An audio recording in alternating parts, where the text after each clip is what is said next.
Time to take a look at Cam Newton of the Carolina Panthers and what can we expect from him as we head into the 2019 season. Let's first look back at the last 3 seasons. And I know for Cam, 2015 was the big season. The most interesting thing about him as a quarterback, as we look at these 3 years of grading, 22nd in 2016, 22nd in 2017, and then 21st. Last year, he's been pretty consistent outside of the top 10 in our quarterback rankings pretty much every year except for 2015. Right now, it's an MVP season where he deserved MVP. He was fantastic that year. He was a top 5 caliber quarterback, both as a passer and, of course, very unique as a rusher. But right now, 2015 is more of an anomaly rather than the norm for Cam Newton. And I know last year there were some injury issues. They hit week 9. They're 6-2.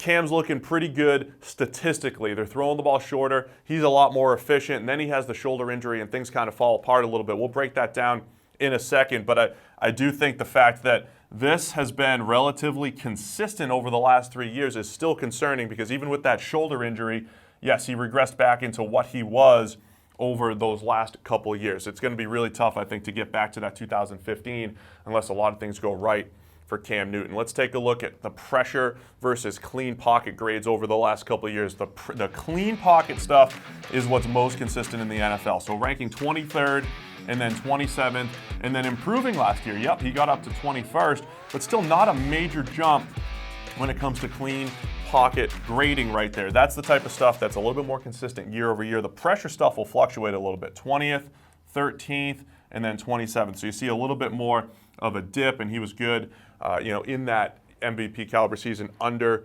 pressure. But yeah, last year, a big drop down to 31. We could see that go up just a little bit in 2019.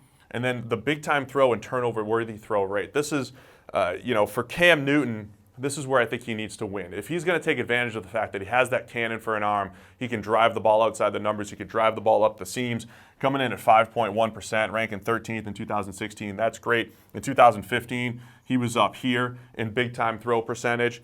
But the problem is the number's been way down these last couple seasons. Even last year before the injury, a lot of it was schemed up and short stuff and letting guys like Christian McCaffrey, DJ Moore work after the catch. That big-time throw percentage was way down. I think if you're going to maximize Cam Newton's ability, you want to get that big-time throw percentage back up to where it was 2015 especially, but 2016 in particular. But then the tricky part is how do you cut down on the turnover-worthy plays? He ranked 32nd in 2016, 19th. Is at avoiding turnover-worthy plays. So the higher that ranking, the worse. 2017, and then last year up to 4.2% and 26th. Now, a lot of those plays came after the injury. We'll break that down as well. Here is what we saw last year, weeks 1 to 9. Even though the passer rating was 100.8, and a lot of people were saying, hey, this is the best statistical season that Cam Newton's had, a lot of that was just the league was easier to pass in last year in 2018, especially that first half of the season. That passer rating only ranked 10th in the NFL at that point, despite being the highest number of Cam Newton's career. The PFF grade, I think, was a little bit better indicator of where he was as a player. 80.9, that's only 14th in the NFL. So I think he did make some strides last year, but I don't know that he was tearing up the league quite like people were saying based off the numbers. And then, of course, this drop-off was pretty drastic, 54.4 during that final stretch of the season when he was playing injured. The passer rating came down as well. Yards per attempt, interestingly enough, were the same, but we saw the turnovers go up, the turnover-worthy plays.